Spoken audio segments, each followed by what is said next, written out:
আসসালামু আলাইকুম রহমাতুল্লাহ। সর্বশেষ যে ব্যক্তি জান্নাতে যাবে তার পরিস্থিতি কেমন হবে? তিনি কি জাহান্নাম থেকে জান্নাতে যাবেন? জাহান্নামে তাকে কতটা কষ্ট দেওয়ার পরে জান্নাতে পাঠানো হবে? এমন নানা রকম প্রশ্ন আমাদের মাথায় জাগে না? অবশ্যই জাগে। আর আজকের ভিডিওতে আমরা মূলত এই সমস্ত ঘটনা নিয়েই আলোচনা করব। সর্বশেষ জান্নাতে প্রবেশ করা ব্যক্তির ঘটনা কেমন হবে? যে ব্যক্তি সর্বশেষ জান্নাতে যাবেন তাকে আল্লাহ পাক জাহান্নামের আগুনে পোড়াতে পোড়াতে শেষ করে ফেলবেন। জিবরাইল আলাইহিসসালামকে আল্লাহ পাক বলবেন, জিবরাইল যাও দেখে আসো এমন কোনো ব্যক্তি আছে কিনা যে আমাকে একবার হলেও সেজদা দিয়েছেন। খুঁজে খুঁজে কাউকেই পাওয়া যাবে না। তারপর আবার আল্লাহ পাক তাকে পাঠাবেন। তারপর খুঁজে খুঁজে একজনকে পাবে, সামান্য ইমানের ছিটে ফোঁটা যার অন্তরে ছিল। আল্লাহ পাক বলবেন, যেহেতু ছিটে ফোঁটা পরিমাণ ইমান তার অন্তরে ছিল, তাকে অনেক কষ্ট দেওয়া হয়েছে, ওকে জাহান্নাম থেকে বার করে একটা নির্ধারিত দূরত্ব রেখে আসো। সেই ব্যক্তিকে যখন আল্লাহ পাকের কাছে আনা হবে, তখন আল্লাহ পাকের সামনে সেই ব্যক্তি বলবেন, হে আল্লাহ, আমি জান্নাত চাই না, কিন্তু আমাকে এই জাহান্নাম থেকে একটা নিরাপদ দূরত্বে রেখে আসো। এতটা দূরত্বে রাখো যেন জাহান্নামের আগুন আমার গায়ে না লাগে। আল্লাহ বলবেন, ঠিক আছে রাখবো, কিন্তু আমার সাথে একটা নির্দিষ্ট চুক্তি করতে হবে যে এটা দেওয়ার পরে তুমি নতুন করে আর নতুন কিছু চাইবা না। সে রাজি হয়ে যাবে। তখন আল্লাহ পাক জিবরাইল আলাইহিস সালামকে বলবেন, যা ওকে এমন দূরত্বে রেখে এসো যেন জাহান্নামের আগুন তাকে কষ্ট না দেয়। তাকে সেই নিরাপদ দূরত্বে রেখে আসা হবে। তারপর সেখানে সে অনেক দিন থাকবে এবং অনেক আনন্দে থাকবে, যেহেতু জাহান্নামের আগুন থেকে সে ব্যাপক কষ্ট পেয়েছে। এবং সে ভাববে, আমি বেঁচে গিয়েছি, আমার আর কিছু চাই না, জাহান্নাম থেকে তো বেঁচে গিয়েছি।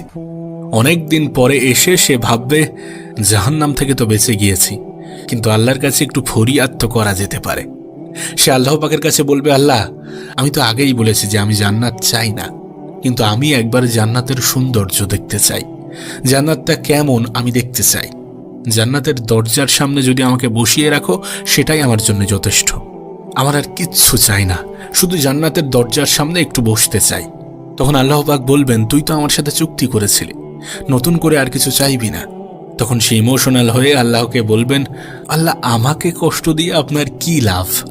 তখন আল্লাহ পাক বলবেন, ঠিক আছে, আবার চুক্তি কর, এইটা দেওয়ার পরে, এইটা পাওয়ার পরে আর নতুন করে কিছু চাইবি না। সে আল্লাহ পাককে বলবে যে আমি আর কিছু চাইব না। আল্লাহ তাআলা জিবরাইল আলাইহিস সালামকে বলবেন, জিবরাইল যাও রেখে আসো ওকে জান্নাতের দরজার সামনে। তারপর জান্নাতের দরজার সামনে থেকে জান্নাতের সৌন্দর্যকে দেখবে, শুনবে, অনুভব করবে, কিন্তু উপভোগ করতে পারবে না। তখন সেই ব্যক্তির মনে একটু আফসোস জাগবে এবং সে আবার ভাববে যে আল্লাহর কাছে আর একবার বলা যাক। সে আল্লাহ পাককে বলে যে আল্লাহ, আপনি যদি নতুন করে কোনো কিছুর সিদ্ধান্ত নেন, আপনাকে তো কাউকে জবাবদিহি করতে হবে না। আল্লাহ বলবেন, না, আমার ওপরে কেউ নেই। ওই ব্যক্তি বলবে, আল্লাহ, আমি জান্নাতের সৌন্দর্যকে দেখছি, শুনছি, অনুভব করছি, কিন্তু উপভোগ করতে পারছি না।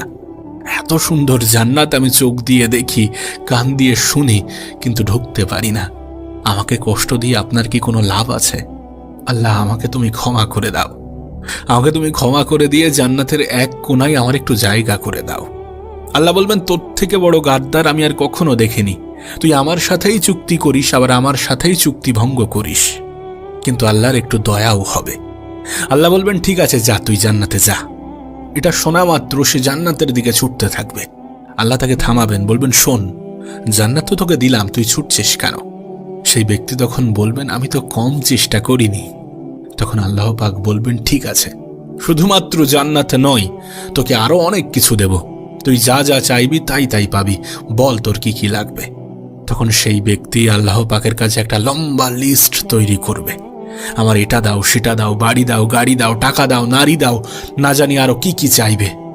যখন সমস্ত কিছু চাওয়া শেষ হয়ে যাবে, তখন বলবে, আল্লাহ, আমার আর কিছু লাগবে না। তখন আল্লাহ পাক বলবেন, না, এত সহজে তো আমি ছাড়ছি না, তোর আর কি কি লাগবে বল, আমি সেগুলোও দেবো, তোকে এখনো চাইতে হবে। তখন সে আরো অনেক কিছু চাই। সর্বশেষ সে মাফ এবং দোয়া চাই। আল্লাহ বলবেন, ঠিক আছে, তোকে সব দিলাম, জান্নাতও দিলাম, যা। তবে একটা কথা মনে রাখিস, তোর জান্নাতটা সব থেকে ছোট হবে, কিন্তু সেই ছোট জান্নাত এই পৃথিবীর 10 গুণ।